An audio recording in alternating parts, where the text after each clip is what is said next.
جانیہ ہم خبروں کے ساتھ میں ہوں سعدیہ سامسن۔ خبر دیں گے سپریم کورٹ میں خصوصی عدالتوں کے خلاف درخواستوں پر سماعت پر چیف جسٹس عمر عطا بندیال کی سربراہی میں 6 رکنی لاجب بینچ اس وقت سماعت کر رہا ہے۔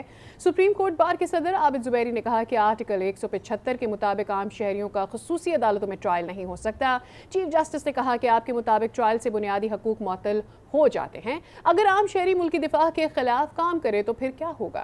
آپ کے مطابق آئینی ترمیم کے بعد ہی ٹرائل ہو سکتا ہے۔ اس کی دیگر تفصیلات حاصل کرتے ہیں اسلام آباد سے ہمارے نمائندے نوید اکبر ہمارے ساتھ موجود ہیں۔ نوید اکبر، سماعت اس وقت جاری ہے، کیا تفصیلات آ رہی ہیں؟ جی بالکل، سپریم کورٹ کا 6 رکنی بینچ جو ہے چیف جسٹس عمر عطا بندیال کی سربراہی میں اس وقت جو ہے خصوصی عدالتوں کے حوالے سے جو کیس ہے اس کے اوپر جو ہے سماعت کر رہا ہے۔ عابد زبیری جو سپریم کورٹ بار کے صدر ہیں وہ بار کی طرف سے جو ہے کیس میں دلائل دے رہے ہیں۔ عابد زبیری کا جو ہے مینلی 3 نکات پر زیادہ زور ہے۔ ایک تو ان کا ہیومن رائٹس کے حوالے سے ہے کہ خصوصی عدالتوں میں اگر کیس جائیں گے تو جو انسانی حقوق ہیں وہ ان کے اوپر جو ہے زد پہنچے گی، ریک پہنچے گی۔ اس کے علاوہ ان کا یہ کہنا ہے کہ خصوصی عدالتوں کے قیام کے لیے آئینی ترمیم بہت ضروری ہے۔ اس کے لیے انہوں نے مختلف جو ہے سپریم کورٹ کے فیصلوں کا حوالہ دیا ہے۔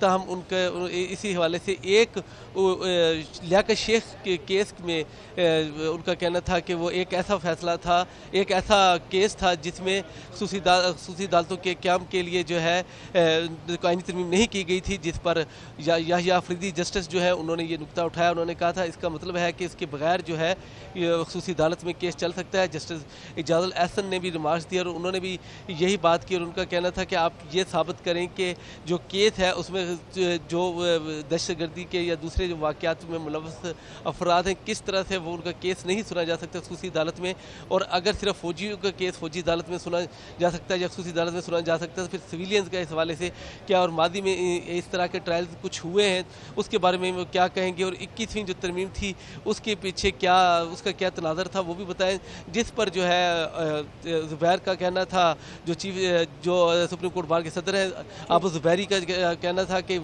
یہ بالکل ایک ایسا معاملہ ہے جس میں بہت سی چیزوں کو دیکھنا ہوگا، بہت سے نکات کو سامنے رکھنا ہوگا، جبکہ چیف جسٹس کا کہنا تھا کہ آپ تمام معاملات کھل کر بیان کریں اور اپنا نقطہ نظر کو بیان کریں اور واضح کریں۔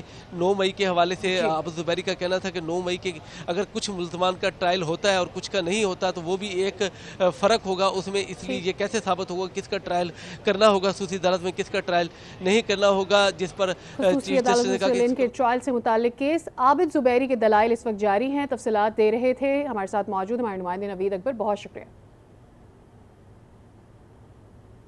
مسلم لیگ